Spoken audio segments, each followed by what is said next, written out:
আসসালামু আলাইকুম ওয়া রাহমাতুল্লাহি ওয়া বারাকাতুহু। আলহামদুলিল্লাহি রাব্বিল আলামিন। ওয়াসসালাতু ওয়াসসালামু আলা সাইয়্যিদিল আমবিয়াই ওয়াল মুরসালিন ওয়া আলা আলিহি ওয়া সাহবিহি আজমাইন। রাব্বি ইশরাহ লি সাদরি ওয়া ইয়াসসির লি আমরি ওয়াহলুল উকদাতাম মিন লিসানি ইয়াফকাহু কওলি। আমিন ইয়া রাব্বাল আলামিন। সম্মানিত দর্শক মণ্ডলী, আপনার সবাইকে স্বাগত জানাচ্ছি কোরআনুল কারীমের শেষ পারা ৩০তম পারার সংক্ষিপ্ত সারমর্মে। আলহামদুলিল্লাহ, আমরা ২৯টি পারা শেষ করেছি। আজকে লাস্ট পারা, শেষ পারা, ৩০তম পারা। চলুন, আমাদের সময় মাত্র ৫ মিনিট, সরাসরি সারমর্মে চলে যাই। কোরআনুল কারীমের ৩০তম পারা জুজ আম্মা মূলত মাক্কি সূরা নিয়ে গঠিত। এতে ঈমান, আখিরাত, তাওহীদ, নৈতিকতা ও মানুষের পরিণতি সম্পর্কে শক্তিশালী বার্তা প্রদান করা হয়েছে।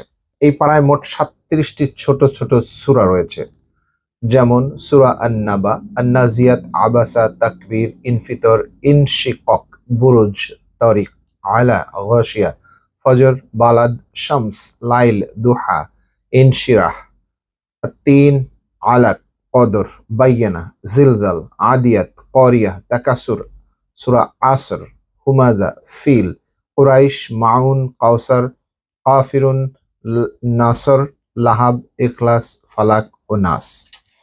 এই সূরাগুলি নিয়ে ৩০তম পারা গঠিত। বিষয়বস্তু, মূল যে বিষয়বস্তু এখানে আলোচনা করা হয়েছে, প্রথমে আখিরাত ও কিয়ামতের ভয়াবহতা নিয়ে আলোচনা করা হয়েছে। এই পারার অধিকাংশ সূরা কিয়ামতের দিন, তার ভয়ঙ্কর দৃশ্য এবং মানুষের হিসাব নিকাশের কথা বর্ণনা করা হয়েছে। মানুষকে স্মরণ করিয়ে দেওয়া হয়েছে যে পৃথিবীর জীবন ক্ষণস্থায়ী, পরবর্তী জীবন স্থায়ী। কিয়ামতের দিন সবাই তাদের কাজের ফল পাবে। এইগুলি আলোচনা করা হয়েছে সূরা নাবাতে, তাকবীরে, ইনফিতর এবং ইনশিককে।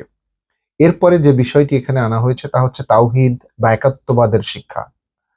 এই এই পারার ভিতরে সূরা ইখলাস, একত্বের স্পষ্ট ঘোষণা দেওয়া হয়েছে।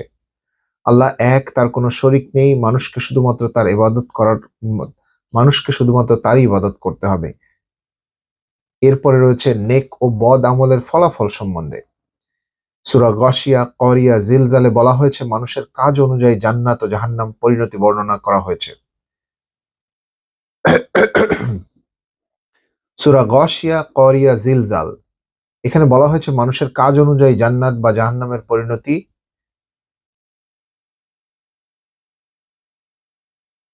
সৎ কর্মশীলদের জন্য জান্নাত রয়েছে, অবাধ্যদের জন্য শাস্তি রয়েছে। এরপরে নৈতিকতা ও মানবিকতার ব্যাপারে শিক্ষা দেওয়া হয়েছে।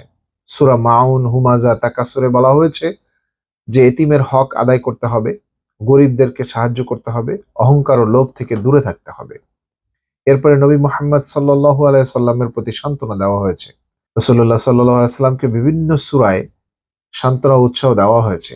তার দাওয়াতের কষ্টে ধৈর্য ধরতে বলা হয়েছে। আল্লাহ তার সহায় রয়েছেন। এরপরে মানুষের আত্মশুদ্ধির ব্যাপারে কথা বলা হয়েছে। মানুষকে তার অন্তর পরিশুদ্ধ করার আহ্বান জানানো হয়েছে। সূরা আশ-শামসে বলা হয়েছে সফলতা তাদের জন্য যারা নিজেদের পরিশুদ্ধ করে, ব্যর্থ তারা যারা পাপাচারে লিপ্ত হয়। এই পাড়ার সূরাগুলো যদিও ছোট, অত্যন্ত গভীর অর্থ বহন করে। যেমন সময়ের গুরুত্ব সম্পর্কে বলা হয়েছে সূরা আসরে, হিংসা, কুপ্রভাব থেকে আশ্রয় প্রার্থনার জন্য সূরা নাস এবং ফালাক।